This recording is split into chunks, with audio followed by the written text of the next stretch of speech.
She stopped at a red light. Then her whole world shattered. Her husband, a strange building, and a pregnant woman waving from the window.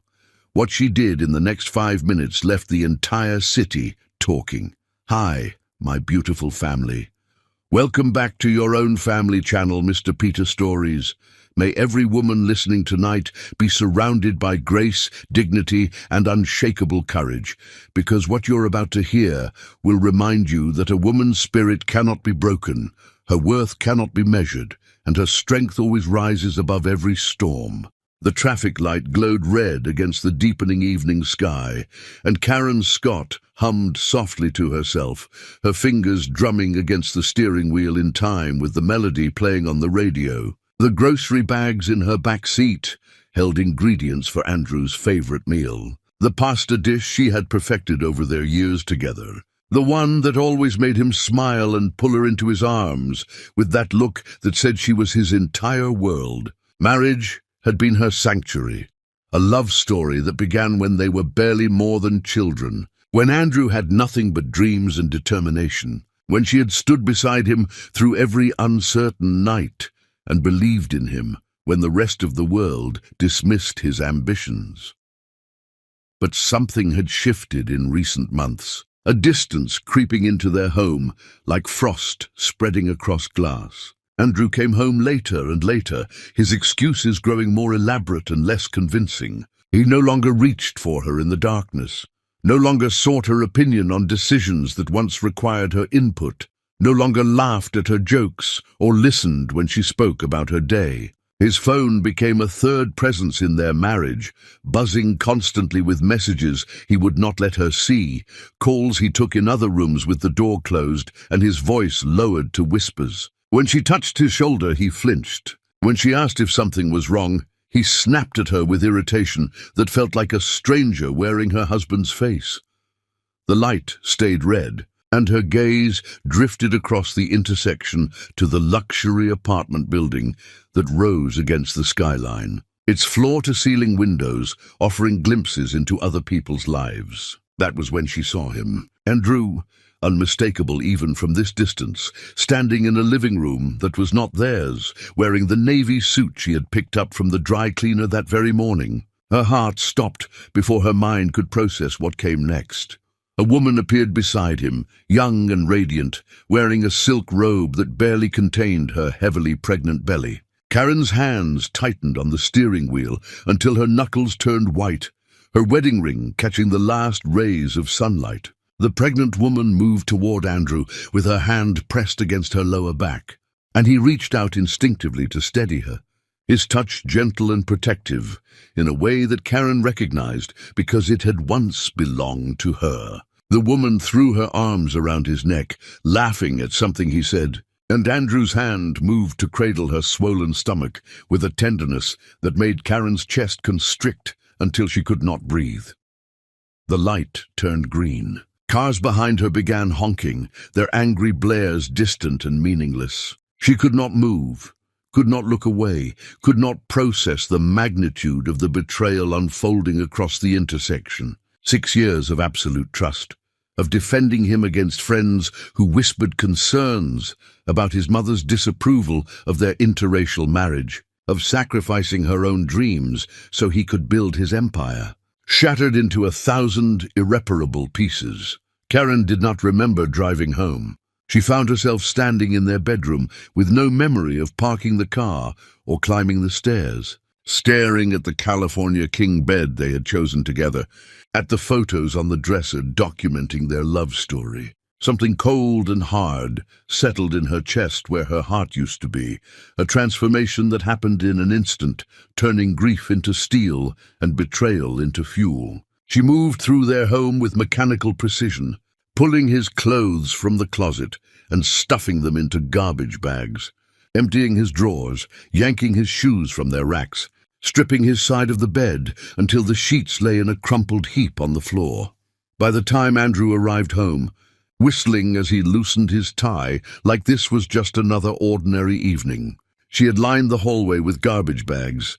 He froze when he saw her sitting on the couch, surrounded by the physical remains of their marriage, her face a mask of ice, he had never seen before. "Karen, what is this?" His voice held confusion and the first edge of panic. "I saw you." Her words came out flat and cold. "At the apartment building on 7th Street. With her. With your pregnant mistress." Andrew's face drained of color, his mouth opening and closing without sound, his briefcase slipping from his fingers and hitting the floor with a dull thud. She watched him scramble for excuses, for explanations, and the pathetic desperation in his eyes only hardened her resolve further. "It is not what you think," he finally managed, "the oldest lie in the history of betrayal. Do not." Karen stood, her voice dropping to something dangerous. "Do not insult me further by pretending I did not see exactly what I saw. Do not stand there and lie to my face when I watched you touch her belly. Watched you smile at her like she is your entire world. You do not understand the pressure I have been under," Andrew said, his panic transforming into defensive anger. "You do not understand what it is like to have responsibilities and expectations and a legacy to consider." "Legacy?" The word came out like poison. "We were supposed to build that together. We were supposed to be partners in everything. You cannot give me children." The words exploded from him with a cruelty that stole the air from the room. "I found your medical records from years ago. You have a condition that makes pregnancy nearly impossible. I need an heir, Karen. I need someone who can give me a family. What was I supposed to do, just accept that my bloodline ends with me?" The room tilted sideways. Karen grabbed the back of the couch to steady herself, her mind reeling from information she had never known, from a diagnosis she had never received, from a decision he had made about her body and her future without ever telling her the truth. "You knew?" Her voice cracked. "You knew about a medical condition I did not even know I had, and instead of telling me, instead of taking me to doctors or fighting for solutions together, you just decided I was defective and went out and found yourself a replacement." "I stayed out of guilt," Andrew said, each word a blade. "I stayed because I felt sorry for you, because I did not want to hurt you. But I cannot sacrifice my future for a marriage that can never give me what I need." Karen looked at the man she had loved with every cell of her being and saw a stranger shaped by entitlement and cowardice. She walked past him toward the door, grabbing only her purse and her car keys. "Karen, wait." Andrew's voice followed her, softer now. "We can talk about this." She turned at the door, meeting his eyes one final time. "I gave you everything, Andrew. My love, my trust, my dreams, my entire life. I stood beside you when you had nothing, believed in you when no one else did, sacrificed every piece of myself so you could become the man you wanted to be. And the moment you decided I was not perfect enough, you threw me away like trash without even having the decency to tell me the truth. I hope she was worth it." She walked out into the night, leaving behind the only home she had known. Behind her, Andrew stood surrounded by garbage bags, finally understanding that some betrayals cannot be undone, and the door closed between them with a finality that echoed through both their futures. Chapter 2. The Unraveling. Karen sat in her car outside a roadside motel, the neon vacancy sign flickering against the windshield like a heartbeat struggling to maintain rhythm. She had driven for hours with no destination, no plan, just the desperate need to put distance between herself and the life that had imploded around her. The modest room she rented smelled of industrial cleaner and other people's disappointments. But it was hers, a space where Andrew's betrayal could not reach her, where she could finally let the numbness crack and feel the full weight of what he had done. She did not cry. The tears would not come, trapped behind a wall of shock that her body had erected for self-preservation. Instead, she sat on the edge of the bed and stared at her wedding ring, that symbol of promises and forever that now felt like a shackle she had worn willingly while he planned her replacement. She twisted it off her finger and held it in her palm, feeling its weight, remembering the day he had slipped it on with tears in his eyes and vows that had sounded so genuine she had never questioned their sincerity.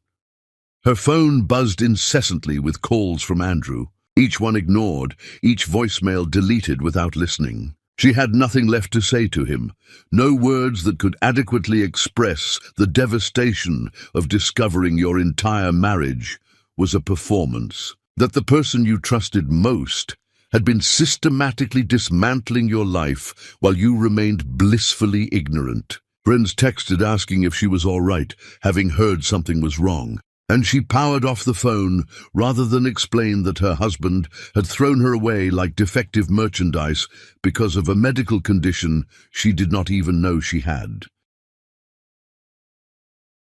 Sleep did not come that first night. Karen lay in the darkness, replaying every moment of their marriage, searching for signs she had missed, clues that might have warned her Andrew was capable of such calculated cruelty. His mother's coldness toward her suddenly made terrible sense. The way Constance Johnson had always looked at Karen like an unwelcome intruder in their family. The constant suggestions that Andrew deserved someone more suitable, more connected, more appropriate for a man of his ambitions. Had Constance known about the affair? Had she encouraged it, perhaps even facilitated it, eager to see her son with someone who fit her narrow definition of acceptable?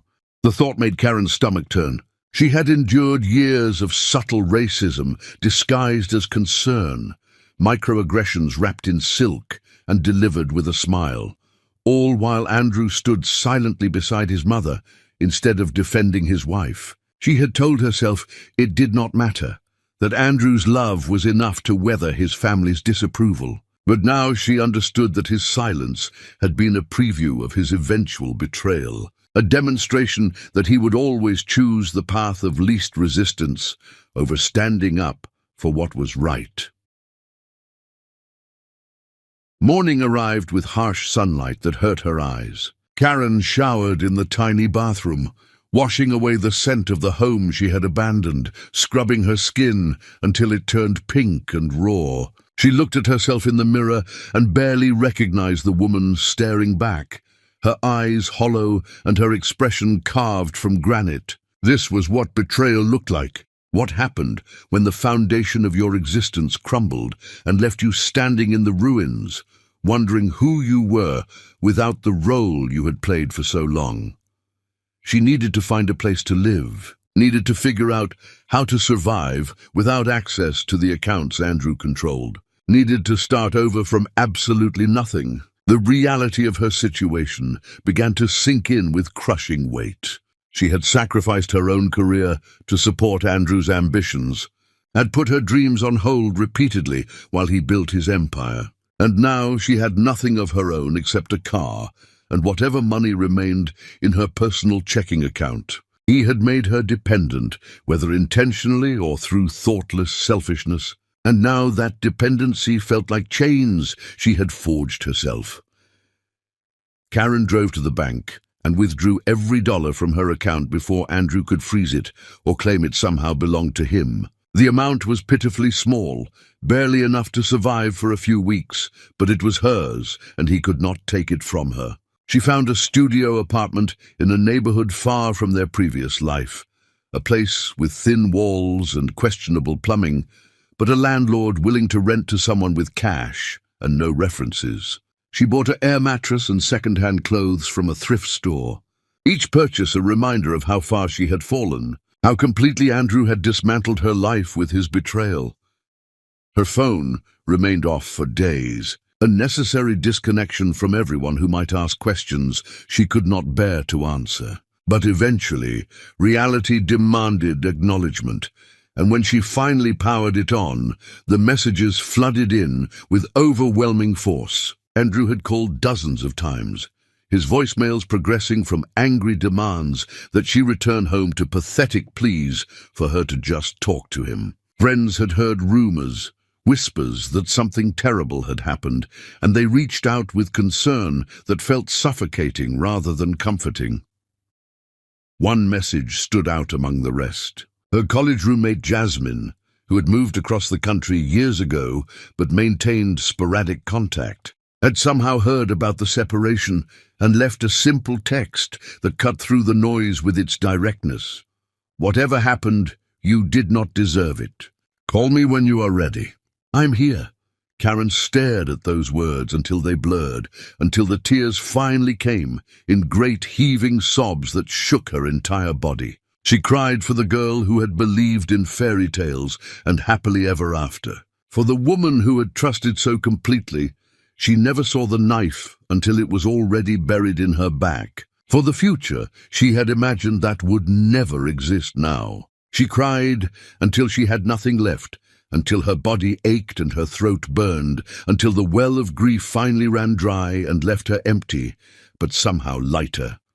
She would survive this. She did not know how yet, did not have a plan or a path forward, but she knew with absolute certainty that she would not let Andrew's betrayal destroy her completely. He had taken her heart and her home and her dreams, but he could not take her will to keep breathing, keep fighting, keep existing in defiance of his cruelty.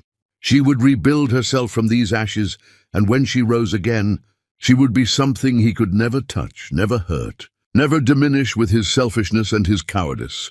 Meanwhile, across the city, in the apartment where Karen had seen her world end, Andrew stood at that same window with his phone pressed to his ear, leaving yet another voicemail that Karen would never hear. Behind him, Felicity Whitmore smiled at her reflection in the mirror, her hand on the prosthetic belly she wore like armor.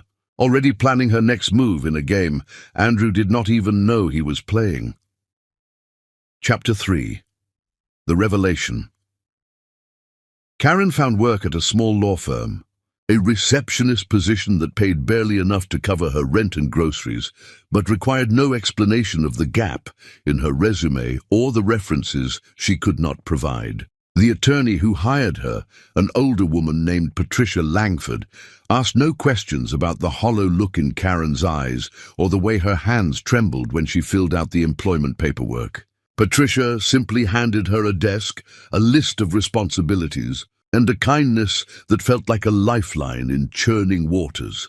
The routine of showing up somewhere each day gave Karen's life structure when everything else felt formless and broken. She answered phones with practiced professionalism, organized files with meticulous attention to detail, and lost herself in the mundane tasks that kept her mind occupied and away from the endless loop of betrayal that threatened to consume her completely. Her co-workers made friendly overtures that she politely deflected, not ready to explain her situation or pretend to be normal when normal felt like a language she no longer spoke. Divorce papers arrived at her apartment via courier, delivered with cold efficiency that matched Andrew's approach to ending their marriage. She read through the legal language that reduced 6 years of love and partnership to property division and asset allocation, saw that he was offering her almost nothing despite the sacrifices she had made for his success, and felt a distant rage that could not quite break through the numbness that had become her constant companion. He wanted a quick dissolution, wanted to erase her from his life as efficiently as he had replaced her, and the sheer audacity of his selfishness would have been breathtaking if she still had breath left too.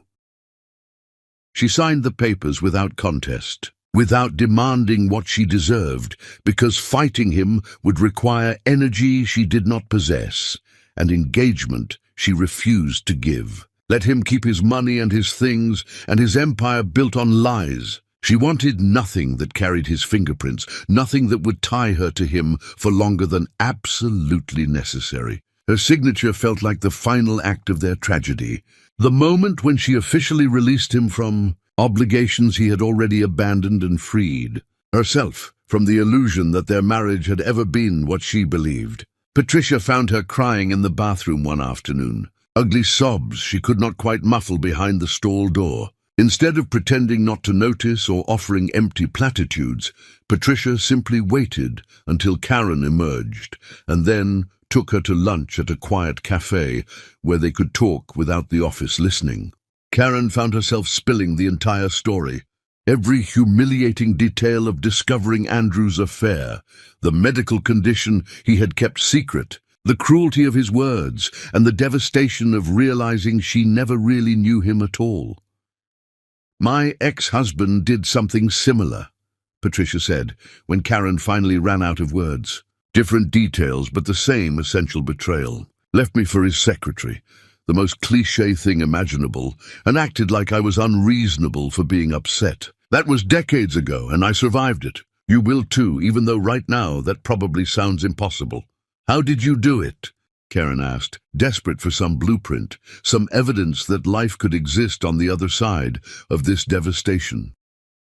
One day at a time, Patricia said simply.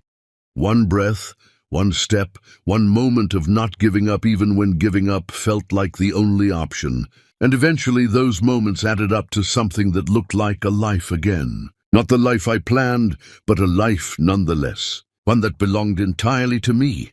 Those words stayed with Karen long after lunch ended, and they returned to work. She began to see her situation, not as the end of everything, but as a brutal kind of freedom. A chance to build something that had nothing to do with Andrew, or his ambitions, or his mother's racist expectations. She was unmoored and adrift, but she was also unchained from a man who saw her as disposable, and a marriage that had been slowly suffocating her long before she recognized the symptoms.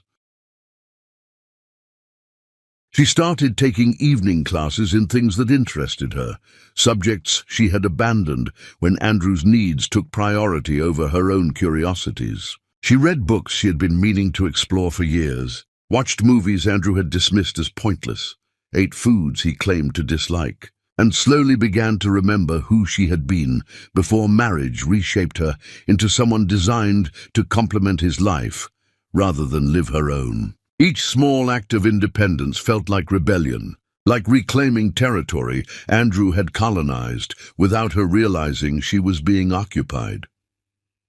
One afternoon, while organizing files in Patricia's office, Karen stumbled across documents that made her blood run cold. The law firm occasionally handled corporate matters, and mixed in with routine paperwork was a folder containing information about a shell company involved in hostile acquisitions and corporate espionage. The name on several documents was familiar in a way that made her stomach drop. Harold Brennan, a name she had heard Andrew mention as his biggest competitor, his primary business rival, the person he claimed was always trying to steal his innovations and undermine his success.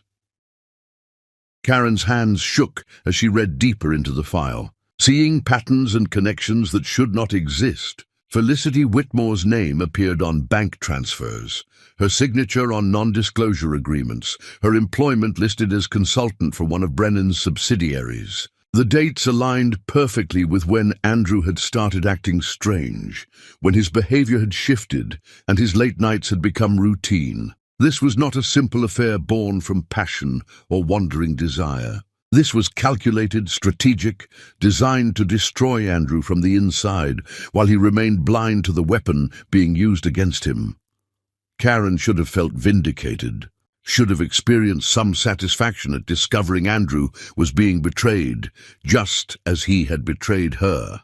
But instead, she felt only a hollow ache for the waste of it all. He'd thrown away their marriage, chasing a woman who saw him as nothing more than a target, had believed lies designed specifically to manipulate his weaknesses and exploit his ego. Part of her wanted to warn him, wanted to prevent the devastation she could see coming like a storm on the horizon. But a larger part, the part still bleeding from his cruelty, stayed silent and watched the trap close around him with the cold detachment of someone who had learned that some people only understand pain when they finally experience it themselves. She carefully photographed the documents with her phone before returning them to their proper place.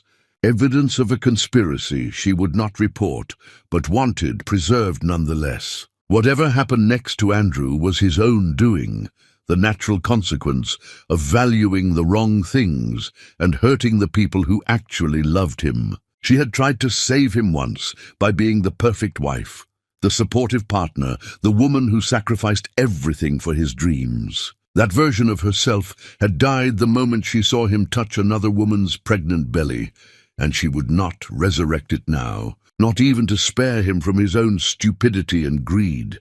Patricia found her staring out the office window as evening fell, her expression unreadable, and asked if everything was all right. Karen turned to her with a smile that contained no warmth, no softness, only the hard edges of someone who had survived one betrayal and was watching another unfold with the grim fascination of recognizing patterns she once missed.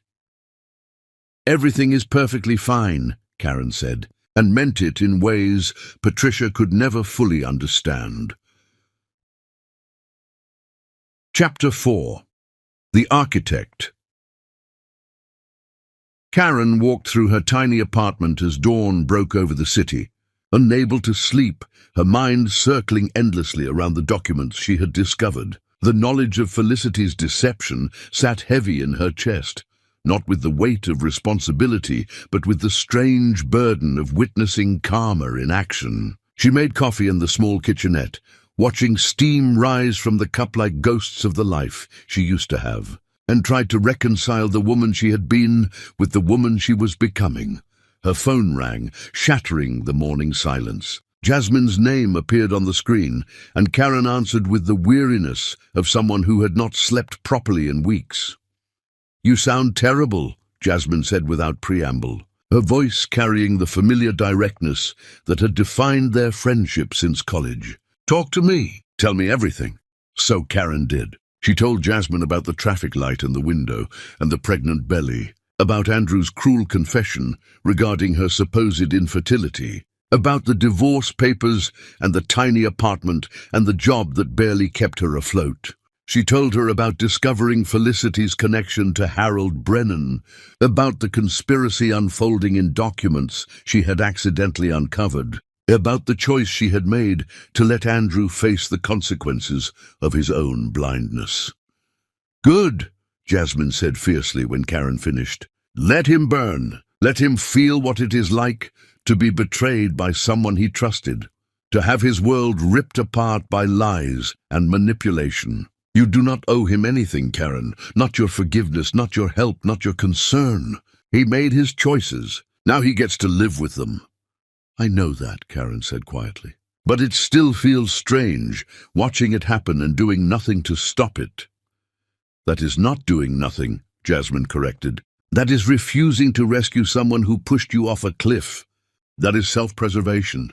That is finally putting yourself first instead of sacrificing yourself for a man who never appreciated what he had." They talked for over an hour, Jasmine's anger on Karen's behalf a balm to wounds that still bled despite her attempts to cauterize them with distance and numbness. When they finally hung up, Karen felt marginally more stable, less like she was drowning and more like she was treading water, still fighting to stay afloat but no longer actively sinking. She went to work and moved through her day with mechanical efficiency, answering calls and filing papers and maintaining the professional demeanor that kept people from asking too many questions. But her mind remained elsewhere, imagining the moment when Andrew would discover Felicity's betrayal, when his world would implode the way hers had, when he would finally understand the particular agony of realizing someone you loved never actually existed. The call came on a rainy Tuesday afternoon. Andrew's number appeared on her phone, and Karen stared at it for several rings before answering, curiosity overriding her instinct to ignore him completely. "Karen." His voice sounded destroyed, hoarse and broken, nothing like the confident man who had thrown her away. "Karen, please. I need to talk to you. I need to tell you something." "I have nothing to say to you, Andrew," she said, her tone flat and uninterested. "Sign the divorce papers. Leave me alone. Move on with your life." "She was not pregnant," he said, the words tumbling out in a rush. "Felicity was never pregnant. It was all fake, all a lie. She was working for Harold Brennan, stealing from me, destroying everything I built. Karen, I lost everything. The company, the money, everything is gone."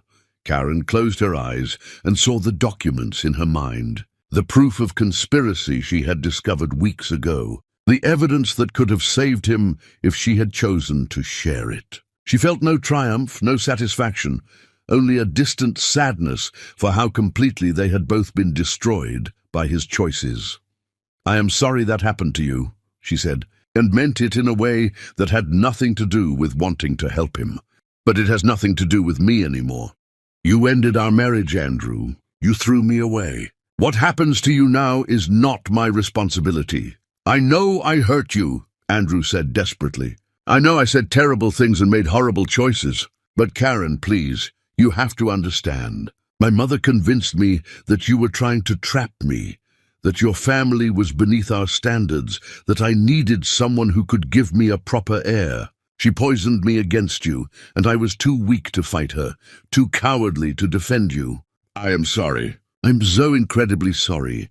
Your mother did not force you to cheat," Karen said coldly. "Your mother did not make you find my medical records and decide I was defective without ever talking to me about it. Your mother did not put those cruel words in your mouth when you told me you stayed with me out of pity. Those were your choices, Andrew. Own them." "I know," he whispered. "You are right. I destroyed the best thing that ever happened to me because I was stupid and selfish and believed the wrong people. I would do anything to take it back, Karen, anything to fix what I broke." "Some things cannot be fixed," Karen said, her voice gentle now, almost kind in its finality. "You made your choices. I am making mine. Goodbye, Andrew." She hung up before he could respond, before his pain could reach through the phone and make her feel responsible for his suffering. She sat at her desk, with her hands trembling slightly, feeling something shift inside her, some final piece of their marriage falling away and leaving behind empty space where rage and grief had been. She did not forgive him. She probably never would. But she no longer needed his destruction to heal her wounds, no longer required his suffering to balance her pain. Patricia appeared beside her desk with a knowing look, having overheard enough of the conversation to understand its significance. "That sounded difficult," she said carefully. "It was necessary," Karen replied, meeting Patricia's eyes with newfound clarity. "I needed to hear him broken, to finally let go of the fantasy that he might have actually loved me once. Now I know the truth. He loved himself. I was just convenient until I was not." "What will you do now?" Patricia asked. Karen looked around the small office, at the life she had cobbled together from the ruins of her marriage, at the future stretching before her, blank and uncertain, but finally hers to shape however she chose. "Everything," Karen said, and smiled for the first time in weeks. "I'm going to do absolutely everything I never got to do while I was busy being his wife." Outside, rain continued to fall, washing the city clean, and Karen felt something like hope stirring in her chest where her heart used to be, fragile and tentative, but undeniably alive. Chapter 5. The Foundation. Karen stood in the community college classroom, her notebook open, her attention fixed on the instructor explaining principles she had abandoned years ago when Andrew's ambitions became her entire world. Returning to education felt like reclaiming a piece of herself. She had thought lost, interests and passions sacrificed so completely she had almost forgotten they existed. The other students were younger, fresher, unbruised by the kind of betrayal that aged you from the inside, but their energy was infectious, reminding her that life contained possibilities beyond the narrow corridor she had been walking for too long. She excelled in her classes with an intensity that surprised her instructors, pouring all her rage and grief and determination into assignments and projects that gave her somewhere to direct the chaos inside her. Each high grade felt like proof that she was more than the woman Andrew had discarded, more than the wife who had been deemed insufficient and replaced. She was intelligent, capable, valuable on her own merits, rather than as an accessory to someone else's achievements. Patricia noticed the change in her, the way Karen carried herself with increasing confidence, the way her eyes no longer held that hollow devastation that had been so pronounced in those first terrible weeks. One afternoon, Patricia called her into the office and made an offer that would alter everything. "I have been watching you," Patricia said, leaning back in her leather chair with a thoughtful expression. "You are wasted as a receptionist, Karen. You have a brilliant mind that should be put to better use. I want to train you as a paralegal, teach you the aspects of law that most schools never cover, give you real experience that will serve you regardless of where you go from here." Karen stared at her, unable to process the gift being offered, the kindness from someone who owed her nothing and gained little from investing in her future. "Why would you do that for me?" she asked, her voice cracking slightly around the words. "Because someone did it for me once," Patricia said simply. "When my ex-husband left me with nothing, and I was working 3 jobs just to keep my children. Fed, a senior partner at a firm, took a chance on me, despite my lack of credentials and broken confidence. She saw potential where everyone else saw desperation. I never forgot that gift, and I have spent my career trying to pay it forward. Let me help you, Karen. Let me show you what you are capable of when someone actually invests in your success." Tears streamed down Karen's face before she could stop them, tears of gratitude and relief, and something that felt dangerously close to hope. She had been so accustomed to being diminished, to having her dreams dismissed as secondary to more important concerns, that genuine support felt almost incomprehensible. "Thank you," she whispered, the words inadequate for the magnitude of what Patricia was offering. "I will not let you down, I promise." "I know you will not," Patricia said with absolute certainty. "Now stop crying and get back to work. You have a lot to learn, and I do not accept anything less than excellence from my people." Karen threw herself into her new role with ferocious dedication, studying late into the night, absorbing information like someone dying of thirst, finally given water. She learned the intricacies of contracts and negotiations, the strategies lawyers employed to protect their clients, the ways legal systems could be navigated to achieve justice, or at least something approximating fairness. Patricia was a demanding teacher, accepting no excuses and tolerating no mediocrity, pushing Karen harder than anyone ever had before. But unlike Andrew's criticism that had always felt like diminishment disguised as improvement, Patricia's high standards came from genuine belief in Karen's capabilities. She also made a decision that had been brewing since discovering her supposed infertility was based on outdated information. She scheduled an appointment with a fertility specialist, determined to get accurate answers about her body and her options, refusing to let Andrew's careless cruelty define her future. The doctor reviewed her old medical records, ran new tests, and delivered news that made Karen's entire world shift on its axis. "There is no reason you cannot have children," the doctor said, her expression warm and reassuring. "Your old diagnosis was preliminary and should have been followed up with additional testing that apparently never happened. With proper monitoring and perhaps some minor interventions, pregnancy is absolutely possible for you. Whoever told you otherwise was either misinformed or working from incomplete data."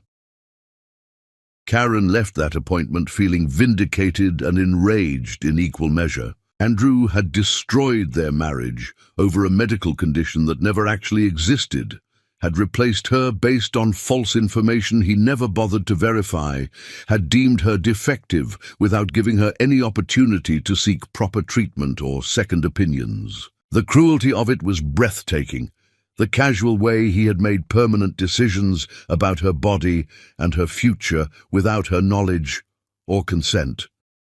But beneath the anger was something else, something powerful and transformative. She could have children if she chose, could build the family she had always imagined, could give that gift to herself instead of remaining forever defined by what Andrew had taken from her. The future suddenly contained possibilities she had mourned as impossible, and that knowledge changed everything.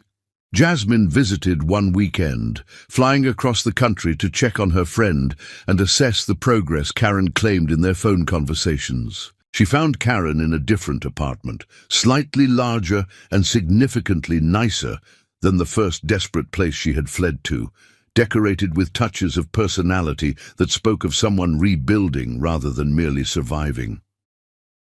"You look good," Jasmine said, genuine surprise in her voice.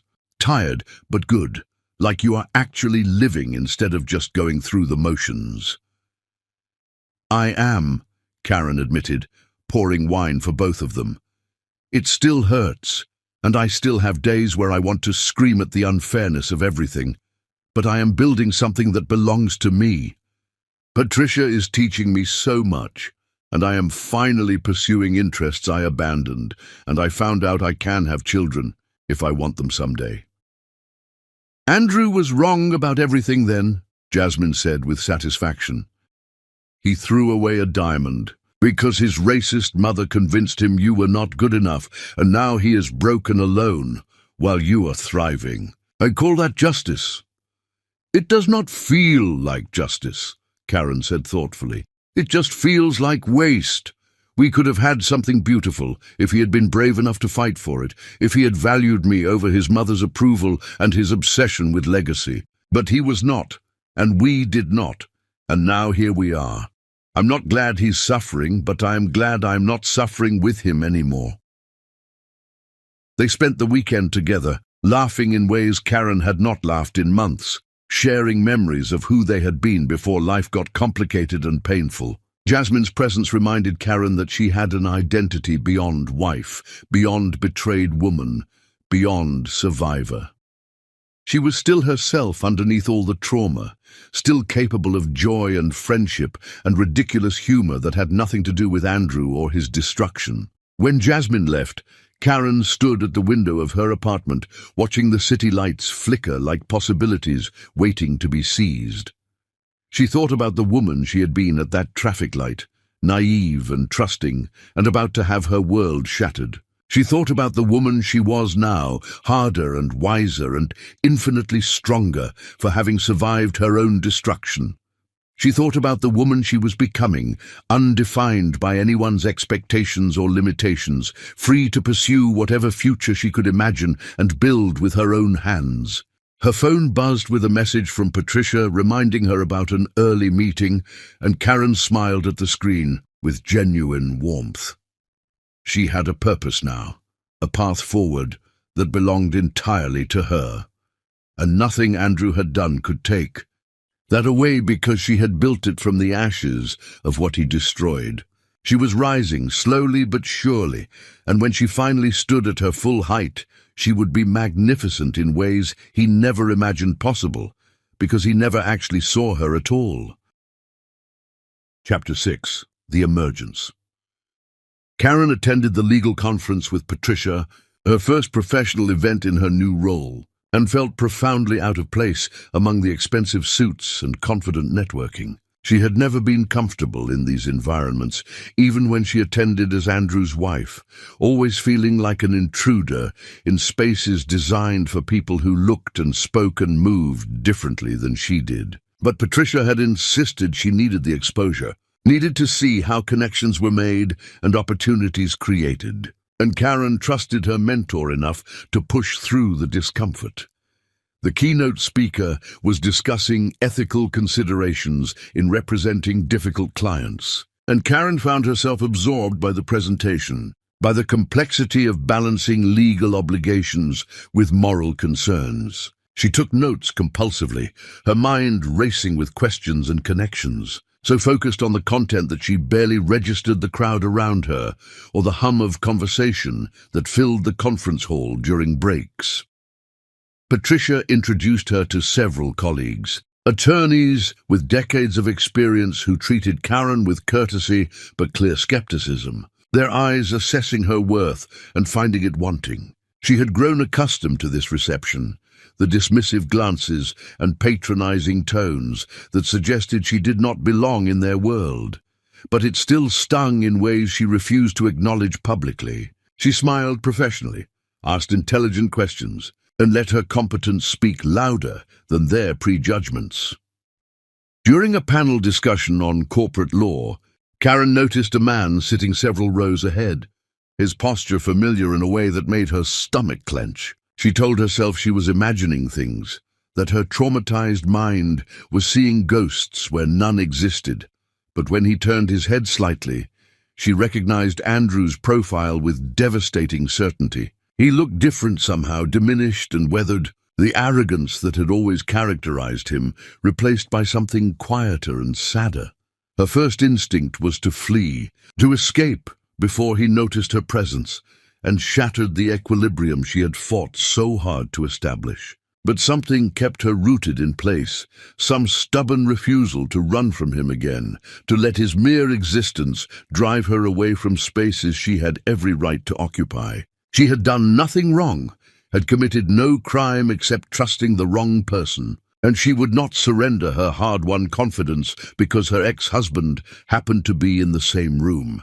Andrew did not see her during the panel, his attention fixed on the speakers with an intensity that suggested desperate hope, that knowledge might save him from whatever circumstances he currently faced. Karen watched him from a distance, this man she had loved so completely, and felt nothing except a distant curiosity about how thoroughly life had humbled him. His expensive suit was several years old, his shoes worn at the heels, his entire presentation suggesting someone who had fallen far and was struggling to climb back up. The conference broke for lunch, and Karen followed Patricia toward the dining area, deliberately avoiding the direction Andrew had gone. But fate or coincidence or simple bad luck brought them face to face in the hallway, and his eyes met hers with a shock that rippled visibly through his entire body. He froze, his mouth opening but no words emerging, his face cycling through surprise and guilt and something that looked painfully like longing. Karen kept walking, her expression neutral, treating him with the same polite indifference she would show any stranger. She saw him flinch at her coldness, saw pain flash across his features, and felt absolutely nothing in response. He was a person she used to know, someone who had once meant everything, but that connection had been severed so completely that even his suffering could not reach her anymore. Patricia noticed the interaction and raised an eyebrow questioningly once they were seated, at a table far from where Andrew had gone. "Ex-husband?" she asked quietly, her tone carefully neutral. "Former stranger," Karen corrected. "Someone I thought I knew, who turned out to be entirely fictional." They ate lunch, while Patricia shared stories about her own divorce, the years of rebuilding and the eventual discovery that life after betrayal could be richer than life during the comfortable lie. Karen listened with the attention of someone seeking a roadmap, desperate for evidence that the path she was walking led somewhere worth the journey. Andrew appeared at their table as they were finishing dessert, his approach hesitant and apologetic, his entire demeanor radiating the kind of desperate humility that comes from having nothing left to lose. "Karen," he said softly, "could I please speak with you for just a moment? I will not take much of your time." Patricia looked at Karen with a question in her eyes, ready to dismiss Andrew if her protégé gave any indication of discomfort. But Karen surprised herself by nodding, by standing and following Andrew to a quiet corner of the lobby where they could talk without an audience. "You look incredible," Andrew said, his voice thick with emotion. "Successful and confident and everything you deserve to become. I'm glad you're doing well. What do you want, Andrew?" Karen asked, her tone businesslike and impatient. "I am here for professional development, not a reunion with my past." "I know," he said quickly. "I just needed you to know that I have spent every day since you left regretting what I did, understanding how completely I destroyed the best thing that ever happened to me. I'm not asking for forgiveness or another chance. I know I do not deserve either. I just needed to tell you that you were right about everything, and I am sorry for every moment of pain I caused you." Karen studied his face, seeing genuine remorse where arrogance used to live, witnessing what appeared to be authentic transformation in someone she had written off as irredeemable. It would have been easier if he remained the villain, if he had learned nothing and stayed exactly the person who had thrown her away. His growth complicated her narrative, forced her to acknowledge that people could change, even if that change came too late to matter. "I appreciate your apology," she said carefully. "But it does not change anything between us, Andrew. What you did destroyed something that cannot be rebuilt. I have moved on with my life, and you need to do the same." "I know," he said again, nodding slowly. "I will leave you alone. I just wanted you to hear that I understand now what I was too blind to see then. You were everything, Karen. You were the whole world. And I traded you for ashes." He walked away before she could respond, his shoulders slumped with defeat. And Karen returned to Patricia with emotions churning inside her that she could not quite identify or name. She should have felt triumphant, should have savored his obvious suffering as evidence that justice existed after all. But instead, she just felt tired and sad about the profound waste of something that could have been beautiful if he had been brave enough to nurture it instead of destroying it. Patricia did not ask what Andrew had said, respecting Karen's privacy enough to wait until she was ready to share. They finished the conference together, attending sessions and networking events, building connections that would serve Karen's emerging career. When they finally left, Karen felt stronger somehow, like seeing Andrew had closed some chapter she did not know was still open. That night, alone in her apartment, Karen looked at herself in the mirror and barely recognized the woman staring back. She had been transformed by betrayal and survival, shaped by pain into something harder and more resilient than she ever imagined possible. Andrew's apology had given her nothing she needed, changed nothing about their history, but it had confirmed something important.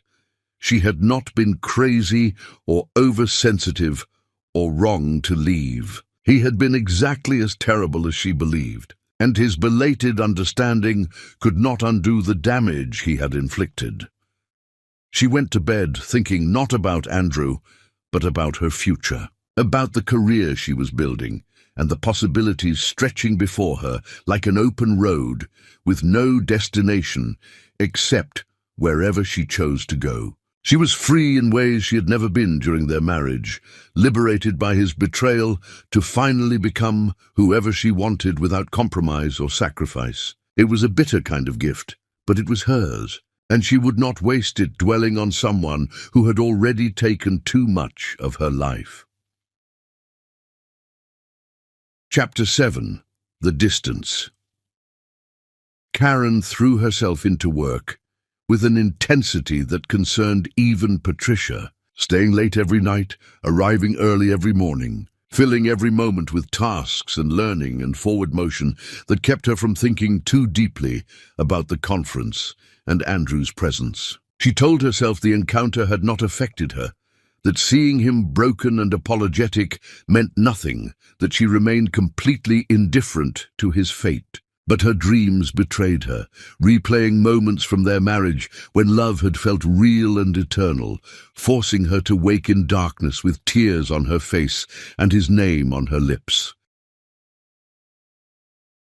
She dated occasionally, accepting invitations from men who seemed kind and appropriate, going through the motions of connection without actually letting anyone close enough to matter. Each dinner and movie and goodnight kiss felt performative, like she was playing the role of someone open to romance, while keeping her actual self locked away where no one could reach her. The men eventually drifted away, sensing her unavailability, and she felt relief rather than disappointment at their departure.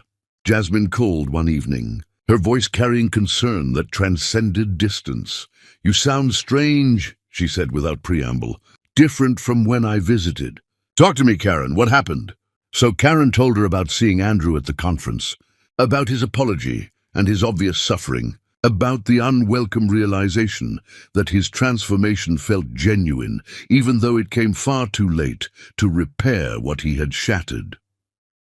"You still love him," Jasmine said flatly, her tone hovering between accusation and sympathy. "No," Karen said immediately, the denial automatic and fierce. "I do not love him. I hate him for what he did. I hate him for destroying something beautiful. I hate him for making me question my own worth." I do not love him. You hate him because you still love him, Jasmine corrected gently. If you felt nothing, you would not need to hate him so intensely. You would just be indifferent. But you are not indifferent, Karen. You are still so angry because part of you is still grieving what you lost. Karen wanted to argue, wanted to insist that Jasmine was wrong, but the words stuck in her throat because deep down she recognized the truth in them. She had built walls around her heart to keep Andrew out, but those walls only existed because the wound he created still bled beneath the surface. Indifference would not require such elaborate defenses. What am I supposed to do with that? Karen asked quietly, her voice breaking around the question. He destroyed me, Jasmine. He threw me away like I was nothing. How am I supposed to just forgive that and move on? I'm not saying you should forgive him, Jasmine replied. I am saying you should stop pretending you do not still have feelings about what happened. You are allowed to be angry and hurt and grieving all at once. You are allowed to acknowledge that you loved him and lost him, and that loss still hurts even though he does not deserve your continued pain. Feeling things does not make you weak, Karen. It makes you human. They talked late into the night, Jasmine's patience infinite, Karen's defenses slowly crumbling under the weight of honesty. By the time they hung up, Karen felt raw and exposed, but also strangely lighter, like admitting her complicated feelings somehow robbed them of their power to torture her. She began seeing a therapist, a quiet woman named Dr. Ellis, who asked difficult questions and refused to accept surface answers. Together, they excavated the layers of trauma from her marriage, from Andrew's betrayal, from the way his cruelty had warped her sense of self-worth and her capacity to trust. The sessions were exhausting and often painful, forcing Karen to confront emotions she had been determinedly avoiding. But they also gave her tools to process the devastation without letting it define her forever. You keep talking about Andrew as if his betrayal says something essential about you, Dr. Ellis observed during one session. But his choices reveal his character, not yours. His inability to value what he had. His willingness to believe his mother's poison over his own experience of loving you. His cowardice in the face of her racism, those are statements about who he is, not who you are. But he looked at me and found me insufficient, Karen said, the core wound finally exposed. He decided I was not good enough, not valuable enough, not worth fighting for.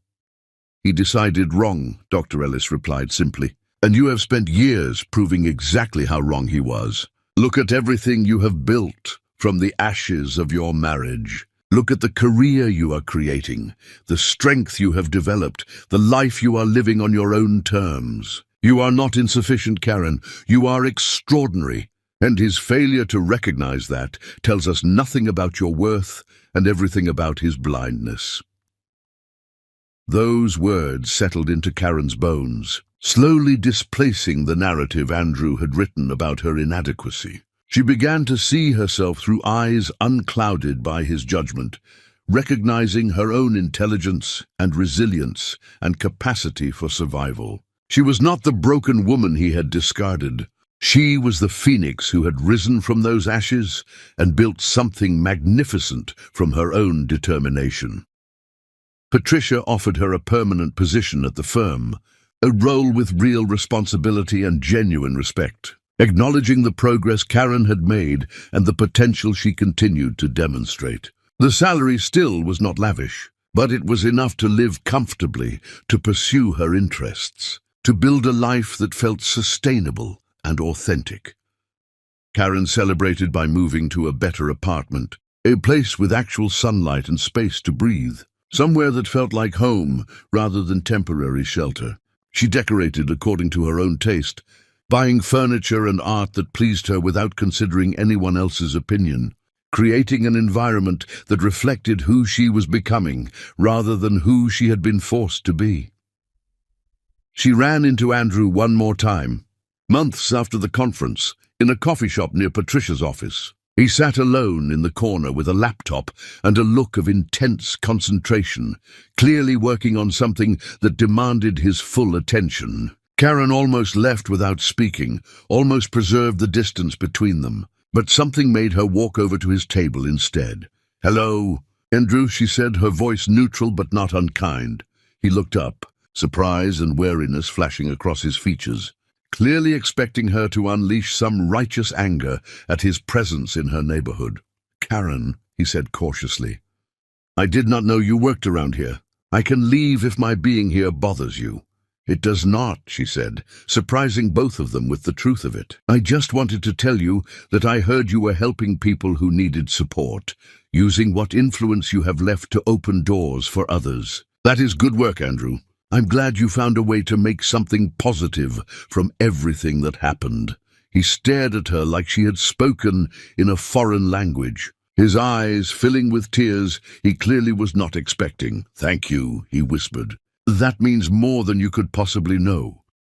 "I have to go," Karen said, already regretting her impulse to speak.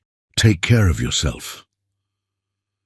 She walked away before he could respond, before the conversation could become something more complicated than the simple acknowledgement she had offered. But as she left the coffee shop and returned to her life, she felt something shift inside her, some final piece of bitterness releasing its grip on her heart.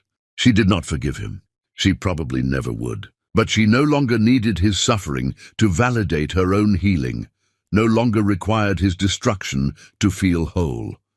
She was whole already, she realized, scarred and changed, and fundamentally different from the woman she had been, but whole nonetheless. And that wholeness had nothing to do with Andrew or his apologies or his attempts at redemption. It belonged entirely to her, built from her own strength and determination and refusal to let his betrayal define the limits of her existence. Chapter 8. The Reckoning. Karen stood at the floor-to-ceiling windows of Patricia's office, watching the city sprawl below like a living organism, all movement and light and endless possibility. Her mentor had called her in for what was described as an important discussion, and Karen felt anticipation mixed with apprehension as she waited for Patricia to finish a phone call. In the years since her marriage had imploded, she had rebuilt herself so completely that sometimes she barely recognized the woman who had once defined herself entirely through her relationship with Andrew. Patricia hung up and gestured for Karen to sit, her expression unreadable but intense. "I am retiring," Patricia announced without preamble. "Not immediately, but within the year, and I want you to take over my practice." Karen felt the world tilt sideways, her mind struggling to process the magnitude of what was being offered. "Patricia, I cannot possibly. I'm not even a full attorney yet. I'm still learning, still so far from being ready to run an entire practice." "You are more ready than you realize," Patricia said firmly. "You have excellent instincts, strong ethics, and a work ethic that puts people twice your age to shame. More importantly, you understand what it means to fight from a position of disadvantage, to overcome obstacles that would break someone less resilient. That understanding makes you a better advocate than most lawyers will ever be, regardless of their credentials."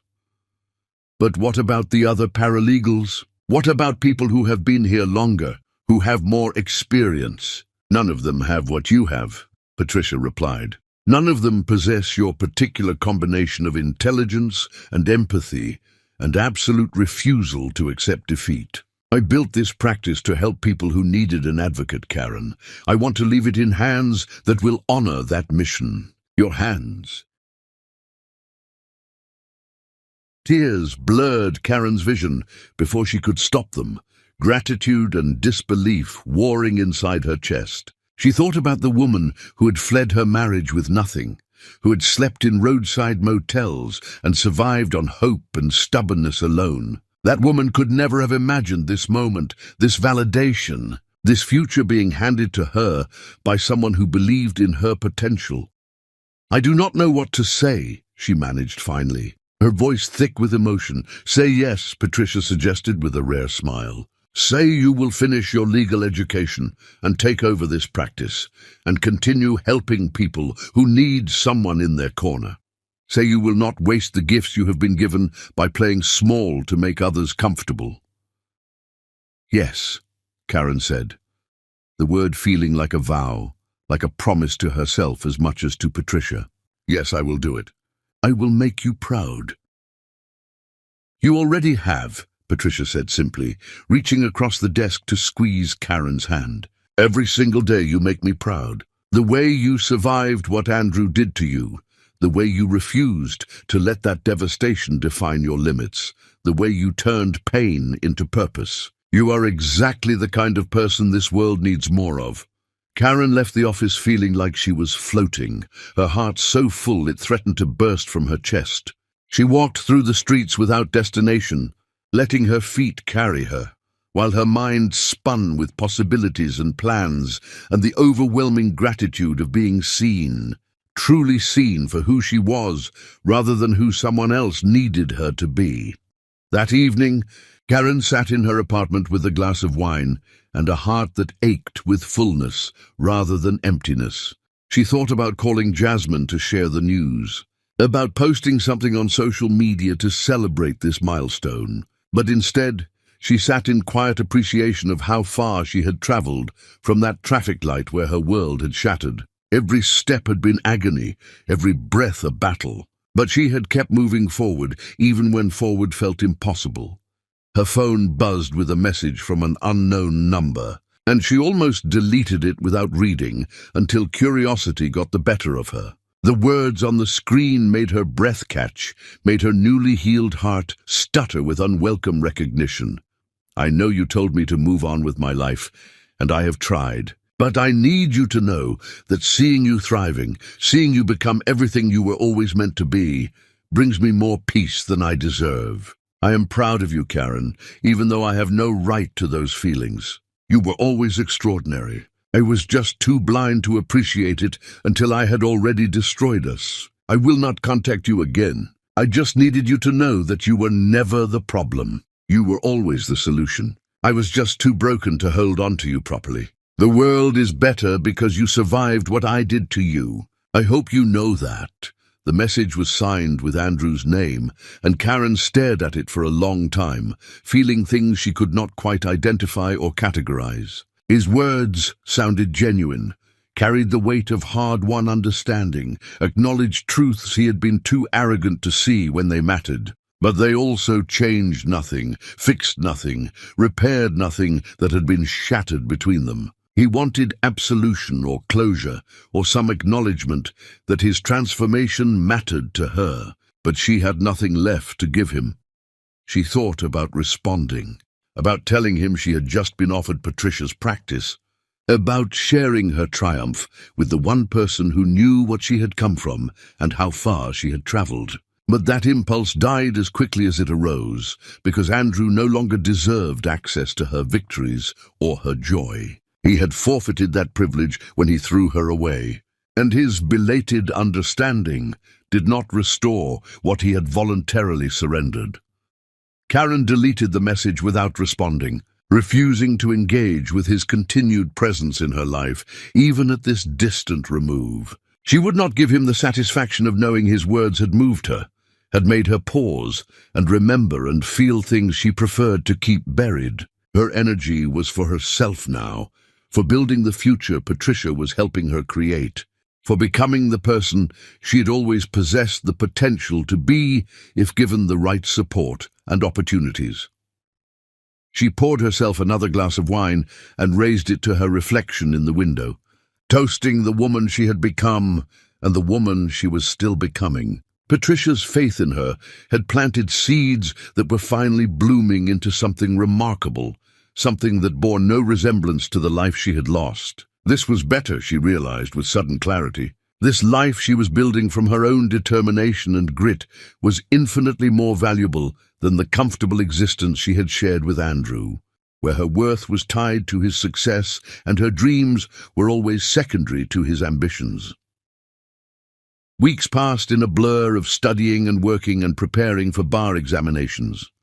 Karen pushed herself harder than ever, determined to prove Patricia's faith in her was not misplaced, desperate to honor the gift she had been given by someone who believed in her when she barely believed in herself. The other paralegals at the firm reacted to her promotion with varying degrees of resentment and skepticism, whispers suggesting she had only succeeded because Patricia felt sorry for her. Because she was being given opportunities, others deserved more. Karen ignored the gossip with practiced ease, refusing to let their jealousy diminish her accomplishment or make her question whether she deserved what she had earned through years of relentless work and sacrifice. She knew her own worth now, understood that her value did not require external validation or universal approval. She was good at what she did, brilliant even. And anyone who could not see that was revealing their own limitations rather than exposing hers. She had learned this lesson the hardest way possible, through Andrew's rejection and the long climb back to self-respect. His cruelty had taught her that other people's inability to value you said nothing about your actual worth and everything about their capacity for recognition. She carried that knowledge like armor now, protection against the casual dismissals and microaggressions that once would have wounded her deeply. A charity gala invitation arrived, an event supporting women escaping domestic violence and financial abuse. Patricia encouraged her to attend, insisting that networking at such events was essential for someone preparing to take over a practice. Karen almost declined, her natural introversion recoiling from the forced sociability of such gatherings, but something made her accept. Perhaps it was the cause itself, so closely aligned with her own experience of rebuilding after devastation. Perhaps it was the recognition that hiding from opportunities because they made her uncomfortable was no longer acceptable. Perhaps she just needed to prove to herself that she could occupy spaces that once intimidated her without dissolving into anxiety. She bought a dress for the occasion, something elegant and powerful, an outfit that announced her presence rather than apologizing for it. The deep emerald fabric complemented her skin in ways that made her feel beautiful and fierce, like a warrior dressed for battle rather than a woman trying to blend into wallpaper. When she looked at herself in the mirror the night of the gala, she saw a woman who had survived hell and emerged magnificent, scarred but unbroken, transformed by pain into something diamond-hard and unshakable. Andrew would not recognize her now, she realized with satisfaction. The woman he had discarded no longer existed, replaced by this fierce and resilient version that bore only superficial resemblance to her former self. She had shed that old skin completely, molted into something new and infinitely stronger. And the transformation was so complete that even she sometimes struggled to remember who she had been before betrayal reshaped her. The gala was crowded with exactly the kind of people Karen had learned to navigate during her years with Andrew, wealthy and well-connected and utterly convinced of their own importance. But she moved through the crowd with confidence now, her education and experience giving her conversational currency, her genuine passion for the cause, making her contributions to discussions authentic rather than performative. She spoke with survivors about their journeys, listened to their stories with the understanding of someone who had walked similar paths and felt something like purpose settling into her bones. She was standing near the silent auction tables, examining donated items and considering bids when she sensed him before she saw him. That familiar presence that her body recognized even when her mind insisted on indifference. Andrew stood across the room, talking with event organizers, looking uncomfortable in his formal wear, clearly present out of obligation or genuine interest rather than social climbing. He wore a suit that had seen better days, his entire presentation suggesting someone who was attending because he believed in the cause rather than because he wanted to be seen. Their eyes met across the crowded space, and for a moment everything else faded away, the noise and the people, and the intervening years all vanishing until it was just the two of them staring at each other, with a history too complicated to ever fully unravel. Karen felt her pulse quicken, despite her best efforts at indifference, her carefully constructed equilibrium suddenly precarious.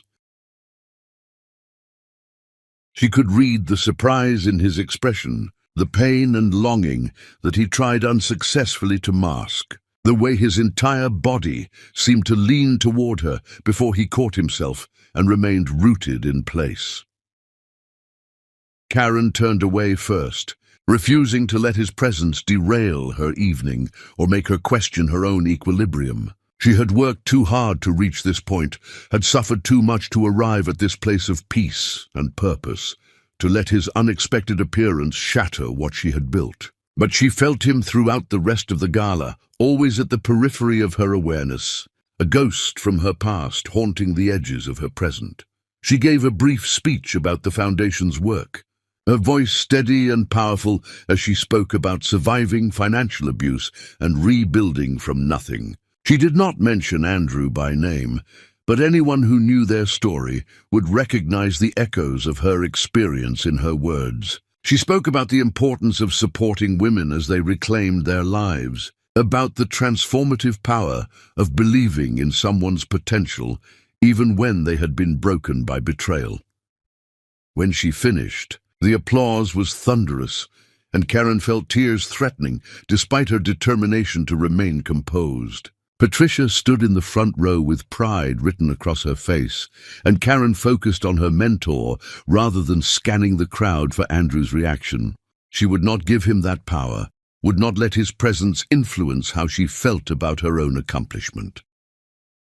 When she finally escaped to the balcony for air, she should have known he would follow, should have anticipated that the unfinished business between them demanded resolution they had both been avoiding. The door opened behind her, and she did not need to turn around to know who stood there. His presence as familiar as her own heartbeat, despite the years and distance between them. Chapter 9. The Collision. The night air hit Karen's face like a blessing, cool and clean after the stifling atmosphere inside. She gripped the balcony railing and stared out at the city lights, trying to calm the racing of her heart that had nothing to do with the crowds she had just escaped and everything to do with the man she knew was standing in the doorway behind her. She could feel his presence like a physical weight, the air between them charged with electricity and unresolved history. "I was not following you," Andrew said quietly, his voice carrying across the small space with painful familiarity. "I just needed air too. I can go back inside if you want to be alone." "Stay," Karen heard herself say, surprising them both with the invitation. "We are both adults. We can share a balcony for a few minutes without the world ending." He moved to stand beside her, careful to maintain distance, both of them staring out at the view rather than looking at each other. The silence stretched between them, heavy with everything they had never properly said, with all the conversations that should have happened but never did. Karen could feel the tension radiating from him, could sense his struggle to find words adequate for the moment. "You gave a beautiful speech inside," Andrew finally said, his voice rough with emotion he was trying to control. "About rebuilding after devastation, about refusing to let betrayal define your future. It was powerful, Karen, you were powerful. I sat there listening to you and realized I was witnessing exactly what I destroyed, exactly what I threw away. And I felt proud and devastated in equal measure." "Thank you," she said stiffly, uncomfortable with his praise, uncertain how to receive compliments from someone who had once destroyed her so completely.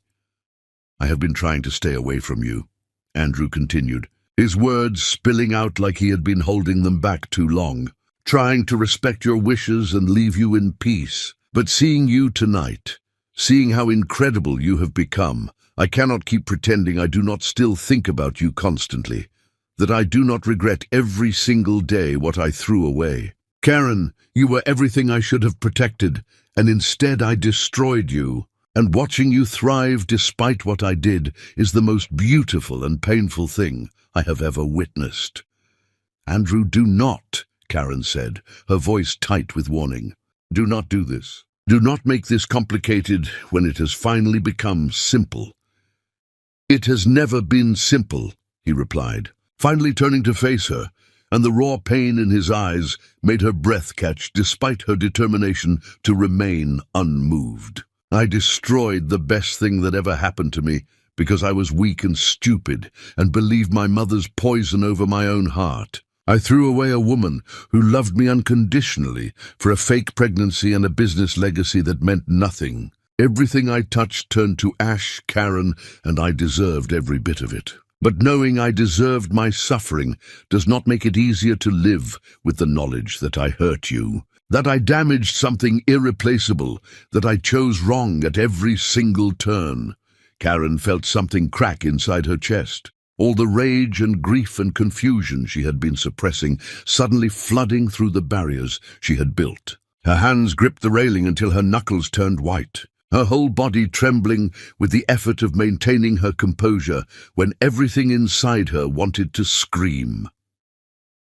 "You want to know what the worst part was?" she said, her voice shaking with intensity she could no longer contain. "It was not the affair or the pregnancy or even the cruelty of what you said that last night. It was realizing that you never really loved me at all. You loved the idea of me, the convenience of having a supportive wife who made your life easier and never demanded too much. But the actual me, the woman with dreams and flaws and a body that might not produce heirs on command, that woman you threw away without a second thought the moment she became inconvenient to your plans."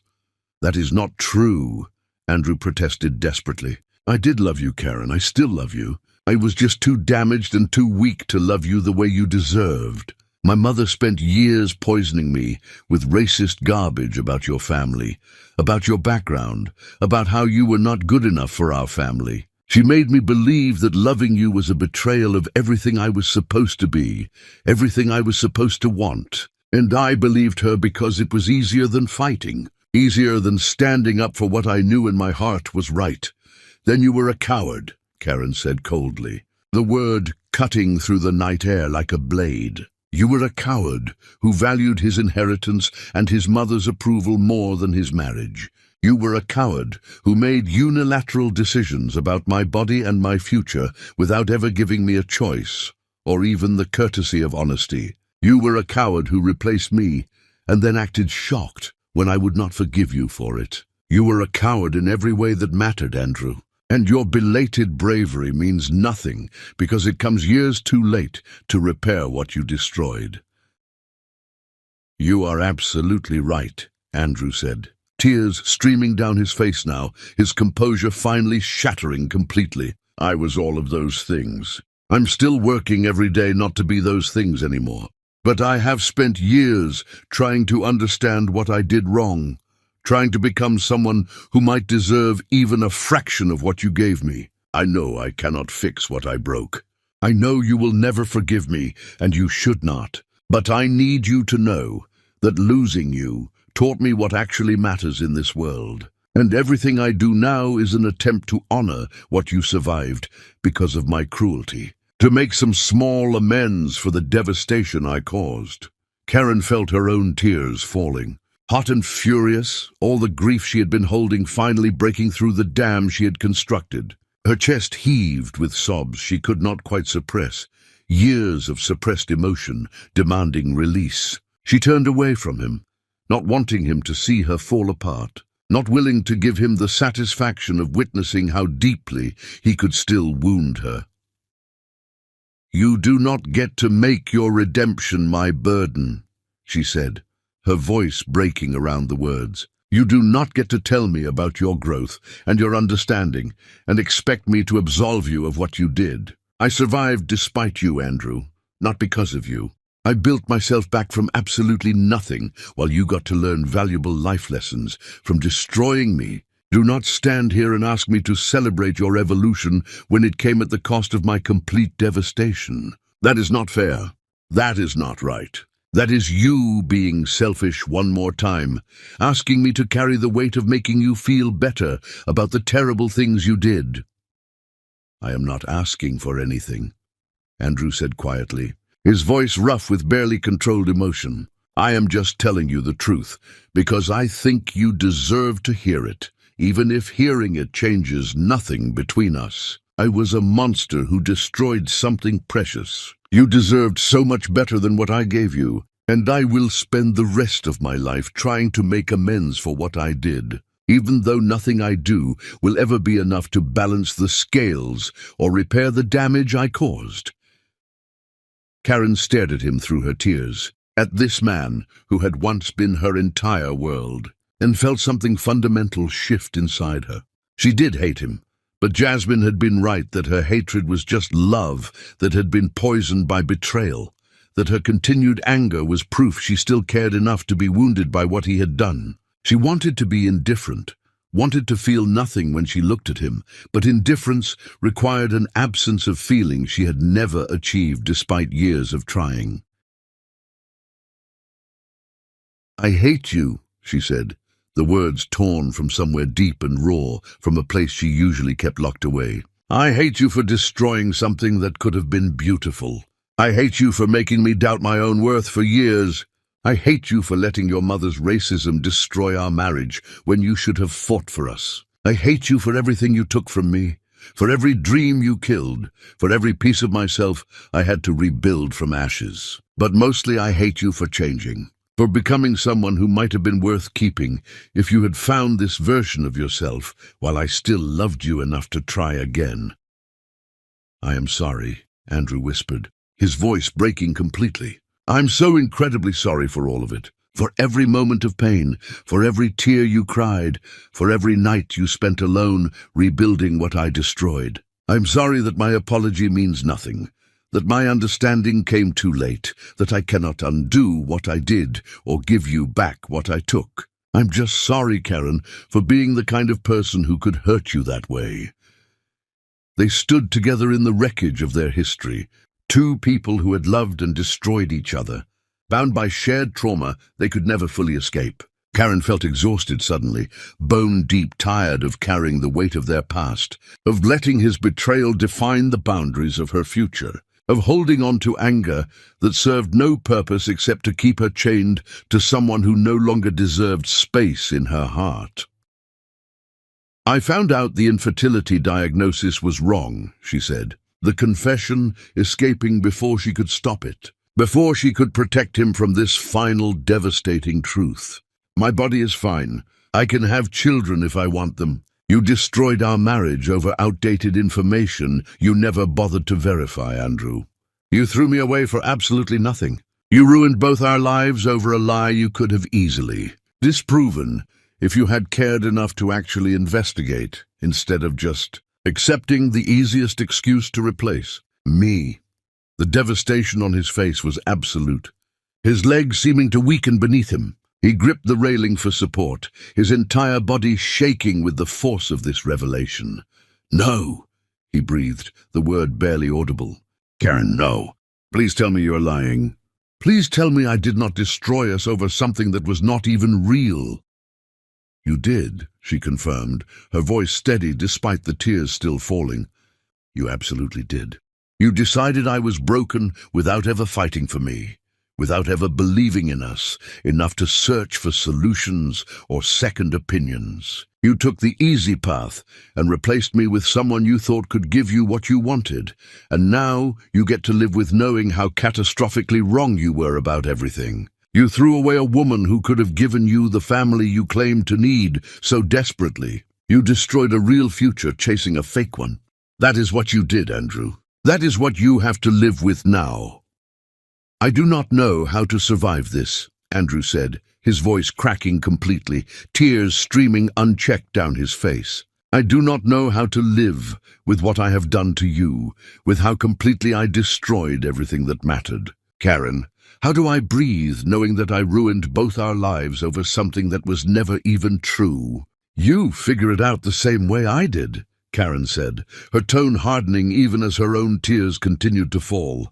"You wake up every day and choose to keep breathing even when it feels impossible. You build something from the ashes of what you destroyed. You become someone new because the person you were is too damaged and broken to continue existing. You survive, Andrew, because the alternative is unacceptable. You survive because other people are depending on you, because giving up would let your cruelty win. Because you owe it to everyone you hurt to at least try to become better. She turned toward the door, ready to leave him there with his grief and his guilt, ready to return to the life she had built without him. But his next words stopped her cold, pierced through her armor in ways she had not expected. "I never stopped loving you," he said quietly, his voice barely above a whisper, but carrying the weight of absolute truth. "I never moved on, or found someone else, or built a life that did not include the ghost of what we had. I've been alone since you left, Karen, because no one else could ever be you, and you are the only person I ever wanted. I destroyed the only thing that mattered, and I have spent every day since then living in the ruins of that destruction, trying to become someone who might have deserved you if I had found this understanding sooner." Karen closed her eyes against the pain of hearing words she once would have given anything to hear. Words that came years too late to change anything. Words that only made the waste of everything more devastating. "That is not my problem anymore," she said, her voice gentler now, but no less final. "Your loneliness is not my responsibility to fix. Your regret is not my burden to carry. I'm happy now, Andrew. I have a life and a career and a future that belongs entirely to me. I do not need your love or your apology or your continued suffering. I just need you to let me go, to finally release me from the ghost of what we were, so I can fully inhabit what I have become." "I do not know how," he admitted, his voice barely audible, raw with vulnerability and pain. "I do not know how to let go of the only thing I ever truly loved." "You learn," Karen said simply, opening her eyes and meeting his gaze one final time. "The same way I learned to let go of the woman I was when I believed in us. The same way I learned to build a life that did not include you, or need you, or depend on your validation. You learn, Andrew, because you do not have any other choice. Because holding on to something that no longer exists will destroy whatever chance you have at peace. Because I am asking you to, and if you ever actually loved me, you will respect this final request." She walked away then, leaving him alone on the balcony with the city lights and the wreckage of everything they had once been. Inside, the gala continued without them, full of people who had no idea about the private devastation unfolding just beyond their awareness. Karen found Patricia in the crowd and made her excuses, suddenly desperate to leave, to escape, before the emotions churning inside her demanded more expression than she was willing to give in public. Patricia drove her home without asking questions, offering silent support that Karen accepted gratefully. When they pulled up to her apartment, Patricia finally spoke, her voice carrying decades of hard-won wisdom. "Whatever happened tonight, whatever was said, remember that you do not owe anyone access to your healing. You get to protect your peace, Karen. You get to choose who deserves space in your life and who has forfeited that privilege through their own actions." Karen nodded, unable to speak around the lump in her throat, and fled to her apartment, where she finally allowed herself to completely fall apart. She cried for hours, great heaving sobs that shook her entire body, grieving for the marriage she had lost and the man Andrew could have been if he had found his courage sooner. She cried for the woman she used to be, the one who believed in forever and happily ever after. She cried for all the wasted years and missed opportunities and paths not taken. But when the tears finally stopped and dawn began to break over the city, Karen felt something like peace settling into her bones. She had confronted Andrew, had told him exactly what his betrayal had cost her, had refused to absolve him or make his redemption easier. She had been honest about her anger and her pain and her continued inability to forgive him. And somehow, that honesty had lifted a weight she had not realized she was still carrying. She could not forgive him, might never forgive him, but she no longer needed his destruction to feel whole. She was whole already, she realized again, built from her own strength and determination. And that wholeness had nothing to do with him or his apologies or his transformation. It belonged entirely to her, earned through survival and perseverance, and the absolute refusal to let his betrayal define the limits of her existence. Chapter 10. The beginning. Karen stood in her new office, boxes still unpacked around her, and tried to absorb the reality that this space belonged to her now. Patricia had officially retired, passing her practice to Karen with a ceremony that felt simultaneously terrifying and exhilarating. The nameplate on the door read her name in letters that seemed impossibly large, announcing to the world that she had not just survived, but thrived beyond anyone's expectations, including her own. She had not seen or heard from Andrew in over a year, not since that devastating conversation on the balcony when she had finally released the anger she had been carrying like armor.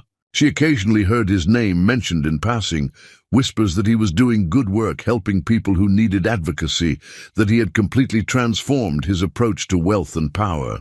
She felt nothing when she heard these updates, genuinely nothing, and that indifference was perhaps the greatest gift his absence had given her. Her life had become full in ways she never imagined possible. She had clients who trusted her, colleagues who respected her, a reputation built on competence and integrity rather than connections or manipulation. She dated occasionally, but remained emotionally unavailable in ways she no longer felt guilty about, protecting her hard-won peace with boundaries that kept everyone at a safe distance. Perhaps one day she would be ready to risk her heart again, but that day remained comfortably distant. The buzzer sounded, announcing a visitor, and Karen checked her schedule with confusion because she had no appointments listed. Her assistant's voice came through the intercom, apologetic and uncertain. "There is someone here to see you without an appointment. He says it is personal and urgent. His name is Andrew Johnson." Karen's heart lurched despite her best efforts at indifference, her carefully constructed equilibrium suddenly precarious. She could refuse to see him, could send him away with a message that she had nothing left to say. But curiosity won over caution, that same stubborn refusal to run that had defined her survival. "Send him in," she heard herself say, already regretting the decision but unable to take it back. Andrew entered her office, looking somehow both better and worse than when she had last seen him. He was thinner, his face marked by the kind of suffering that leaves permanent shadows. But his eyes held a clarity that had been absent during their balcony confrontation. "I know I have no right to be here," he began without preamble, standing awkwardly in front of her desk. "I know you told me to let you go, and I have tried. But something happened that you need to know about, and I could not let you hear it from anyone else." "What is it?" Karen asked, her professional demeanor firmly in place, despite the turmoil churning beneath her surface calm. "My mother is dying," Andrew said, his voice flat and emotionless. "Cancer, aggressive and terminal. She has maybe a month left. And before she goes, she insisted on writing you a letter, an apology for everything she did to destroy our marriage. She wants to meet with you, to confess her role in poisoning me against you, to take responsibility for the racism and manipulation that led to our destruction." Karen stared at him, unable to process this information, unsure how she was supposed to feel about the woman who had systematically undermined her marriage, finally acknowledging her cruelty. "Why would I agree to that?" she asked carefully. "What could your mother possibly say now that would change anything?" "Nothing," Andrew admitted. "It would change absolutely nothing, but she is insisting that she needs to do this before she dies, that she cannot go to whatever comes next without trying to make amends. I told her you owed her nothing, that you had every right to refuse, but she begged me to at least ask." "Does she know?" Karen asked, the question escaping before she could stop it. "Does she know about the infertility diagnosis being wrong? About how completely her interference destroyed something that could have been repaired if you had been honest with me?" "She knows everything," Andrew said heavily. "I told her all of it, every terrible detail of what her racism cost us both. She has been living with that knowledge for years now, and I think the guilt is eating her alive more effectively than the cancer." Karen walked to her window and stared out at the city, trying to decide what she owed the dying woman who had helped destroy her marriage. Part of her wanted to refuse out of pure spite, to deny Constance the absolution she sought and let her die with the weight of her sins unconfessed. But another part recognized that seeing Constance might provide closure she had not realized she still needed. "I will think about it," Karen said finally, turning back to face Andrew. "That is all I can promise. I will consider her request and let you know." "Thank you," Andrew said quietly. "That is more grace than either of us deserve." He turned to leave, but Karen's voice stopped him at the door. "Are you taking care of yourself?" she asked, the question surprising them both with its genuine concern. "I am surviving," Andrew replied with a sad smile, "taking it one day at a time, trying to be someone who might deserve peace someday, even if I never achieve it. Are you happy, Karen?" She considered the question carefully, examining her life with honest assessment. "I am content," she said finally. "I have work that matters and a life that belongs entirely to me. I'm not sure I know how to be happy anymore, but I am not miserable. That feels like enough." "You deserve so much more than enough," Andrew said softly. "You deserve everything." He left before she could respond, and Karen sat in her office, surrounded by the evidence of her success, and felt strangely hollow. She thought about Constance's request, about whether confronting the woman who had poisoned her marriage would bring healing or just reopen wounds that had finally begun to scar over. After days of deliberation, Karen agreed to visit Constance, driven more by morbid curiosity than any desire for reconciliation. She found the dying woman in a private room at an expensive hospice facility, her body ravaged by disease, but her spirit apparently still fierce enough to demand this final confession. "Thank you for coming," Constance said, her voice weak but steady. "I know I have no right to ask anything of you after what I did."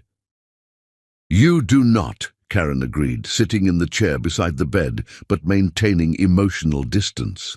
"So say what you need to say and let me decide whether it matters." Constance spent an hour detailing her crimes, confessing how she had systematically undermined Karen and Andrew's marriage from the beginning, how she had fed Andrew lies about Karen trying to trap him, how she had found the old medical records and presented them as proof that Karen was defective and unsuitable. She admitted her racism openly, acknowledged that she had wanted Andrew to marry someone white and wealthy and properly connected, that she had seen Karen as an obstacle to be removed rather than a person deserving respect. "I was wrong about everything," Constance said finally, tears streaming down her ruined face. "You were exactly what Andrew needed, and I destroyed you both because I could not see past my own bigotry and snobbery. I'm sorry, Karen, I'm so desperately sorry for all of it." Karen listened without interrupting, letting Constance purge her guilt without offering absolution or forgiveness. When the confession finally ended, Karen stood to leave, her expression neutral and her heart unmoved by the dying woman's tears. "Your apology changes nothing," Karen said quietly but firmly. "It does not undo the damage or repair what you helped destroy. I hope it brings you peace as you face whatever comes next, but it brings me nothing except confirmation that I was right to leave. You and Andrew both chose yourselves over me, and now you both get to live with those choices. Goodbye, Constance." She walked out without looking back, leaving the dying woman with her regrets and her belated understanding. Andrew waited in the hallway, clearly having expected some dramatic reconciliation or emotional breakthrough that had not materialized. "She apologized," Karen said to his unspoken question. "I listened. That is all either of you deserved from me." "Karen, please," Andrew began, but she cut him off with a gesture. "I am done, Andrew. I'm done carrying anger about what happened.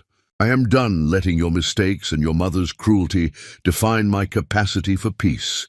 I am done with all of it.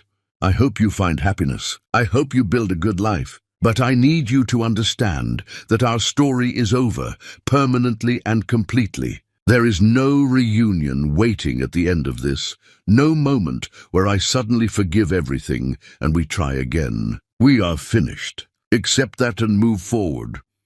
I understand, Andrew said, his voice thick with unshed tears. I just want you to know that loving you was the best thing I ever did, even if destroying that love was the worst. You were everything, Karen. You still are. Karen left the hospice with those words echoing in her mind, feeling nothing except relief that this chapter of her life was finally, irrevocably closed. She drove home through the city she had claimed as her own, past the apartment building where she had once seen her world shatter, past the modest places where she had rebuilt herself, piece by painful piece, toward the future that belonged entirely to her. Years passed, with their own complications and struggles.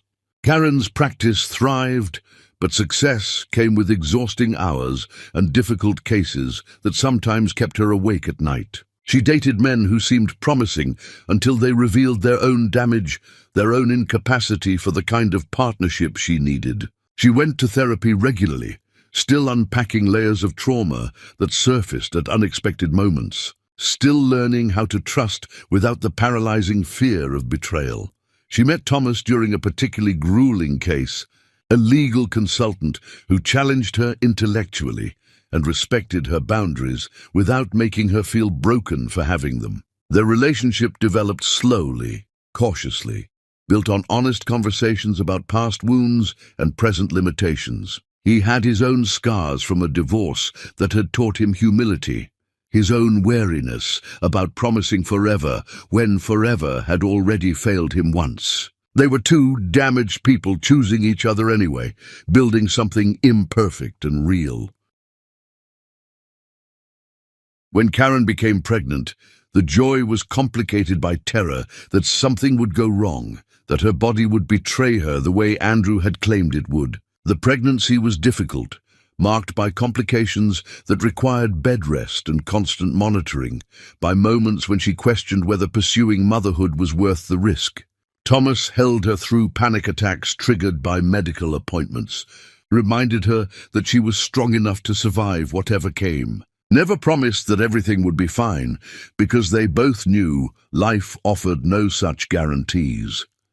She gave birth to twins after a labor that lasted hours longer than expected, exhausted and frightened and overwhelmed by the reality of two tiny humans who depended on her completely. Thomas stood beside her, radiating love, mixed with his own terror about fatherhood, both of them fumbling through those first weeks with more questions than answers. The babies cried constantly, refused to sleep on any schedule, tested every limit of Karen's patience and endurance. Some days she looked at her children and felt nothing but resentment for how they had stolen her sleep and her peace and her carefully reconstructed life. Other days she held them and cried with gratitude that Andrew's cruelty had not stolen this possibility from her, that her body had proven capable despite his dismissal. Motherhood was not the blissful transformation she had imagined during her marriage, but rather a daily choice to keep showing up even when she felt inadequate and exhausted. She thought about Andrew sometimes, wondered if he had found any measure of peace in his solitude. She heard he had never remarried, never had the children he claimed to need so desperately, devoted himself instead to work that helped others build what he had destroyed in himself. She felt neither satisfaction nor guilt about his choices, simply recognized that they had both survived their shared devastation in different ways. Both carried scars that would never fully heal.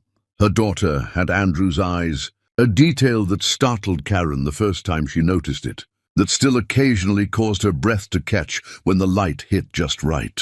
But the little girl was entirely her own person, fierce and stubborn, and nothing like the man whose genetics she partially carried. Karen refused to let that resemblance define her child or summon ghosts that had no place in this hard-won life. Thomas was not perfect, brought his own frustrations and failings to their partnership. He worked too much, withdrew into silence when stressed, sometimes made her feel alone even when he was physically present. They fought about money and parenting and the division of labor that never felt entirely equal. But he stayed through her worst moments, never weaponized her vulnerabilities, proved day after ordinary day that he had chosen her and would keep choosing her even when choosing her was inconvenient or difficult. Karen stood in the nursery one evening after finally getting both children to sleep, her body aching with exhaustion, her mind too tired to think clearly. She looked around at the chaos of toys and diapers and half-finished laundry, at the evidence of a life that bore no resemblance to the fantasy she had once imagined. This was not the fairy tale ending she had dreamed of during her marriage, but it was real and earned and entirely hers. She thought about the woman at the traffic light, the one whose world had shattered in an instant, and felt profound gratitude for that devastating moment. Andrew's betrayal had destroyed her illusions about what love required, forced her to build something stronger from the ruins of her naivety. She had learned that survival was possible, that building a life on realistic foundations was more valuable than preserving beautiful lies, that contentment earned through struggle meant more than happiness handed to you untested. The traffic light that had once marked the end of everything now felt like the beginning of wisdom, the moment when she stopped being a girl who believed in perfect love and became a woman who understood that real love was messy and complicated and required daily choices rather than eternal promises. Andrew's betrayal had not destroyed her after all. It had simply forced her to become someone capable of surviving destruction, someone strong enough to build something real from the ashes of fantasy. The city lights twinkled outside her window, and Karen allowed herself a tired smile, at peace not because her life was perfect, but because it was authentically hers, built from her own choices and determination, rather than someone else's vision of what she should want.